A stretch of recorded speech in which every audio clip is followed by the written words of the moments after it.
Hello everyone. रामबाल कथा का अध्याय नंबर 5 चित्रकूट में भरत। तो ये जब राम सीता लक्ष्मण वनवास चले गए थे तब उस समय भरत अपने नाना के यहाँ पे कैकई राज में थे। जब वो वापस आए तो उसके बाद का पूरा सारांश इस अध्याय नंबर 5 चित्रकूट में भरत में दिया गया है। तो उसको हम लोग स्टडी करते हैं। भरत जब अपने ननिहाल कैकई राज में थे तब उन्हें अयोध्या राज में जो भी घटनाएं थी उसके बारे में वो पूरी तरीके से अनभिज्ञ थे, लेकिन वो चिंतित भी थे। उन्हें एक सपना आया था जिसका वो अर्थ ही नहीं समझते थे कि इसका क्या अर्थ है। उस सपने के बारे में उन्होंने अपने संग साथियों को कहा और बातचीत में ये भी बताया कि इसका अर्थ उनको नहीं समझ में आ रहा है, पर वह उस सपने से बहुत डरे हुए थे। भरत ने बताया कि उन्होंने देखा समुद्र सूख गया है, चंद्रमा धरती पर गिर पड़े, वृक्ष सूख गए और एक राक्षसी जो कि उनके पिता को खींचे ले जा रही है। वे रथ खींची ले जा रही है। वे रथ पर बैठे हैं और रथ को गधे खींच रहे हैं। जिस समय भरत मित्रों को अपना यह सपना सुना रहे थे, ठीक उसी समय अयोध्या से घुड़सवार दूत वहां पहुंचे। उन्होंने छोटा रास्ता चुना था जो कि जल्दी वहां पर पहुंच सके और भरत को संदेश मिला। वे तत्काल अयोध्या आने के लिए तैयार भी हो गए।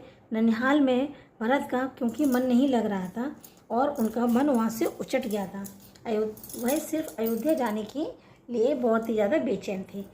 भरत कैकई राज से विदा हुए तब उनको 100 रथों और सेना के साथ विदाई दी गई, जिससे कि इतने घुड़सवार और सेना के साथ वो छोटे रास्ते से होकर नहीं जा सकते थे, इसलिए उनको लंबा रास्ता पकड़ना पड़ा। खेतों से होकर नहीं जा सकते थे, इसलिए वो 8 दिन बाद अयोध्या पहुँचे। नदी पर्वत लांघते हुए थके हुए और बहुत चिंतित थे। भरत ने अयोध्या नगरी को दूर से देखा तो उन्हें वह सामान्य नहीं लग रही थी। कुछ बदला बदला सा था। कुछ ऐसा लग रहा था कि यहाँ पे कुछ अनिष्ट होने की शंका सी थी और उनके मन में अयोध्या पहले की तरह नहीं लग रही थी। कुछ ऐसा बदला बदला सा लग रहा था, इस तरीके से कि जैसे यहाँ पे कुछ अनिष्ट हुआ है। यह मेरी अयोध्या नहीं है, क्या हो गया है इसे? उन्होंने पूछा। सड़कें सूनी हैं, बाग बगीचे उदास हैं, सब लोग वहाँ कहाँ गए? सब लोग कहाँ गए? पक्षी भी कलवर नहीं कर रहे हैं, इतनी चुप्पी क्यों? किसी ने भरत के प्रश्नों का उत्तर नहीं दिया। नगर पहुंचते भरत सीधे राजभवन गए, जहां पर महाराज दशरथ के प्रसाद की ओर महाराज वहां नजर नहीं आए। फिर वे कैकई के महल की ओर बढ़े। माँ ने आगे बढ़कर जैसे ही पुत्र को गले लगाया, परंतु भरत की आंखें अपने पिता को ढूंढ रही थीं। जब उसकी माँ कैकई ने भरत को गले लगाया, लेकिन उसकी आंखें भरत की अपने पिता को ढूंढ रही थीं। हमारे पिता चले गए हैं। भरत ने पूछा, चले गए कहाँ? माँ ने कहा, जहाँ एक दिन हम सबको जाना होता है, यानी कि उनका क्या हो गया? निधन हो गया है। भरत यह सुनते ही शोक में डूब गए और पछाड़ खाकर गिर पड़े, विलाप करने लगे। माँ कैकई ने उन्हें उठाया और बताया कि उठो पुत्र, यशस्वी कुमार शोक नहीं करते हैं। तुम्हारा इस प्रकार दुखी होना उचित नहीं है। राजगुणों के विरुद्ध है, अपने आप को संभालो। क्या से क्या हो गया? भरत यह मानकर चल रहे थे कि पिता राज्याभिषेक की तैयारियों में व्यस्त होंगे। सब कुछ उलट गया। उन्होंने मेरे लिए कोई संदेश दिया है माँ? माँ ने कहा, नहीं। अंतिम समय में उनके मुंह से केवल 3 शब्द निकले, हे राम, हे सीते, हे लक्ष्मण। तुम्हारे लिए कुछ भी नहीं कहा। भरत व्याकुल थे। उनकी विकलता बढ़ती ही जा रही थी, परंतु राम के पास जाना चाहते थे। वह तुरंत ही राम के पास जाना चाहते थे। महाराज ने उन्हें वनवास दे दिया है 14 वर्ष के लिए। सीता और लक्ष्मण भी राम के साथ गए हैं। कैकई ने भरत का मन पढ़ लिया था। वह जानती थी कि अब वह सीधे राम के पास ही जाएंगे। भरत ने कहा कि राम ने कोई अपराध किया है? उन्हें वनवास ने कोई अपराध नहीं किया। महाराज ने उन्हें दंड भी नहीं दिया। इसके लिए मैंने महाराज दशरथ से प्रार्थना की थी। तुम्हारे लिए, तुम्हारे हित के लिए यही उचित लगा। मैं तुम्हारा अहित नहीं देख सकती थी पुत्र, कैकई ने कहा। वरदान की पूरी कथा सुनाते हुए उन्होंने कहा, उठो पुत्र, राजगद्दी संभालो। भरत अपना क्रोध रोक नहीं सके और चीख पड़े, यह तुमने क्या किया माते? ऐसा अनर्थ, घोर अपराध। अपराधी हो तुम, बन तुम्हें जाना चाहिए था, राम को नहीं। मेरे लिए यह राज्य अर्थहीन है। पिता को खोकर, भाई से बिछड़कर नहीं चाहिए मुझे ऐसा राजपाट। इस बीच मंत्रीगण और सभासद भी वहां पर आ गए, पर भरत बहुत गुस्से में थे और वह बोलते रहे कि तुमने पाप किया है माते। इतना साहस कहाँ से आया है तुम में? किसने तुम्हारी बुद्धि भ्रष्ट की है? उल्टा पाठ किसने पढ़ाया है? यह अपराध है, मैं राजपद नहीं ग्रहण करूँगा। तुमने कैसे सोचा? कि राजसभाओं की ओर मुड़ते हुए भरत ने हाथ जोड़कर कहा, आप भी सुन लें, मेरी माँ ने जो भी किया है उसमें मेरा कोई हाथ नहीं है। मैं राम की सौगंध खाकर कहता हूँ, मैं राम के पास जाऊँगा, उन्हें मनाकर लाऊंगा, प्रार्थना करूँगा कि वे गद्दी संभालें, मैं दास बनकर रहूँगा। भरत बहुत ही ज़्यादा उत्तेजित हो गए, स्वयं पर नियंत्रण नहीं रख सके। बोलते बोलते उनकी सांस उखड़ने लगी और वो चकराकर जमीन पर गिर गए। होश आया भरत को, तब वह कौशल्या माता के महल की ओर गए। उनसे लिपट कर बच्चों की तरह रोने लगे, बिलख बिलख कर बच्चों की तरह रोने लगे और उनके चरणों में गिर पड़े। बोले, कौशल्या ने कहा, पुत्र तुम्हारी मनोकामना पूरी हुई, तुम जो चाहते थे वह हो गया। कौशल्या ने कहा, पुत्र तुम्हारी मनोकामना पूरी हुई, जो तुम चाहते थे वो पूरा हो गया। राम अब जंगल में है, अयोध्या का राजपाट अब तुम्हारा है। तुम बस दुख है कि कैकेयी ने राज लेने का जो तरीका अपनाया है वह अनुचित है। तुम राज करो पुत्र, पर मुझ पर एक दया करो, मुझे मेरे राम के पास भिजवा दो। भरत ने रानी कौशल्या से क्षमा मांगी और सफाई दी कि रानी कैकेयी के व्यवहार पर जो भी गिलानी व्यक्त की। कहा कि राम मेरे प्रिय भाई हैं, अग्रज हैं, मैं उनका अहित सोच भी नहीं सकता। कौशल्या ने भरत को क्षमा कर दिया, उन्हें गले से लगा लिया और भरत की रात फूट फूट कर रोते रहे। सुबह तक शत्रुघ्न को भी पता चल गया कि कैकेयी के किसने कान भरे थे। मंथरा ने अयोध्या के घटनाक्रम से घबरा गई और वह छिप गई जाके। मंथरा दिनों से उसे किसी ने भी नहीं देखा था। भरत और शत्रुघ्न राम को वापस लाने पर मंत्रणा कर ही रहे थे कि तभी शत्रुघ्न की दृष्टि बचाकर मंथरा निकलती दिखाई दी। उन्होंने जल्दी से लपक कर उसके बाल पकड़ लिए, खींचते हुए भरत के सामने लाए। दासी की भूमिका बताई। शत्रुघ्न उसे जान से मारने के लिए तैयार थे, पर भरत ने बीच बचाव किया। मुनि वशिष्ठ अयोध्या का राज सिंहासन रिक्त नहीं देखना चाहते थे। खाली सिंहासन के खतरों से वे परिचित थे, भली भांति परिचित थे। उन्होंने सभा बुलाई जिसमें भरत और शत्रुघ्न को भी आमंत्रित किया। भरत ने भरत से कहा, बस तुम राजकाज संभाल लो। पिता के निधन और बड़े भाई के वनगमन के बाद यही उचित रहेगा। भरत ने महर्षि का आग्रह अस्वीकार कर दिया। बोले, मुनिवर मुझे माफ़ कीजिए, यह राज राम का ही है और उन्हीं का रहेगा, इस पर उनका अधिकार। मैं यह पाप नहीं कर सकता। हम सब बन जाएंगे और राम को वापस लाएंगे। बन जाने के लिए सभी तैयार थे।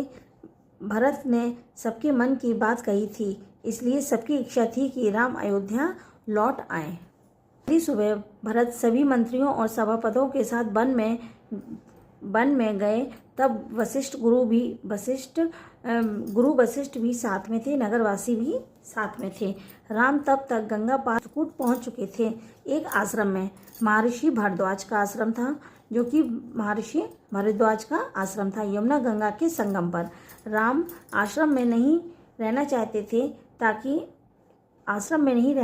थे जिससे कि महर्षि को असुविधा ना हो। महर्षि ने उन्हें एक पहाड़ी दिखाई, सुंदर स्थान था। एक कुटिया बनाई जिसका नाम था पर्णकुटी। भरत को सूचना मिल गई कि वे उसी चित्रकूट में ही आ रहे थे।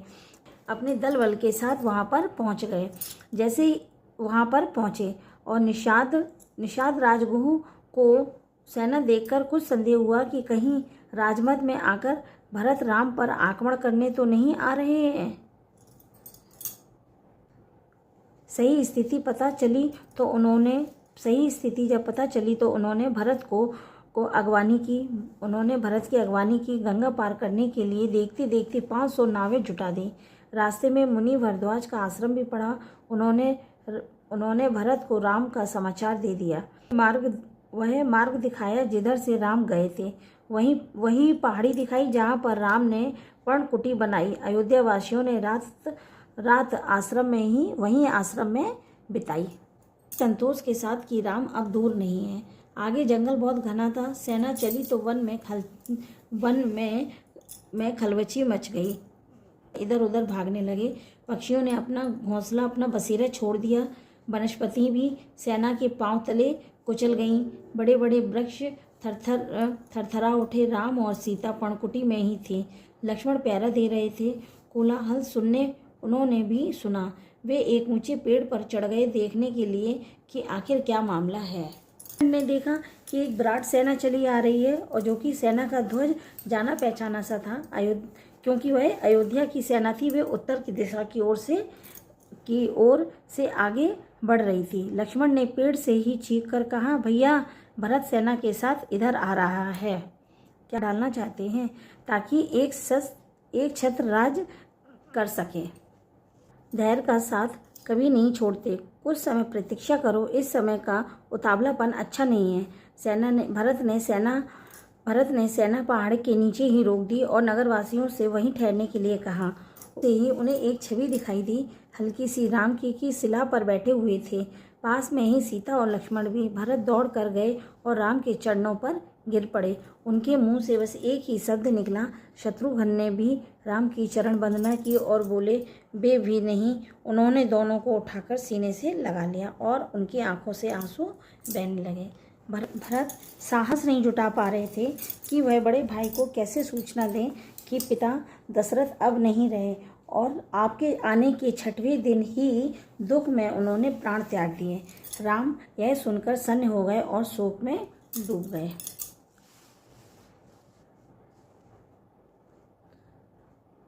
राम को यह पता चला कि भरत के साथ केवल सेना नहीं आई है, नगरवासी भी आए हैं और गुरुजन भी हैं, माता केकई भी। तो राम लक्ष्मण पहाड़ी से उतरकर उनसे भेंट करने के लिए आए। सबसे स्नेह से मिले। सीता माता ने राम ने केकई को प्रणाम किया सहज भाव से। केकई मन ही मन पछता रही थी। अगलत ने राम से राजग्रहण का आग्रह किया और समझाया, विनती की अयोध्या लौट चलने के लिए। पर राम इसके लिए बिल्कुल तैयार नहीं हुए, क्योंकि यह पिता की आज्ञा का पालन उनके लिए अनिवार्य था। पिता की मृत्यु के बाद भी वह उनका वचन नहीं तोड़ना चाहते थे। भरत की ही इच्छा थी। राम भरत संवाद के बाद मंत्री और राजसभासद भी वहां पर उपस्थित थे, मुनि वरिष्ठ भी। भरत बार बार राम से लौटने का आग्रह किया, परंतु राम ने एक भी बार उनकी ना सुनी और उनकी बात अस्वीकार कर दी। रघुकुल की परंपरा में राजा श्रेष्ठ पुत्र ही होता है। तुम्हें अयोध्या लौटकर अपना दायित्व निभाना चाहिए, इसी में कुल का मान है।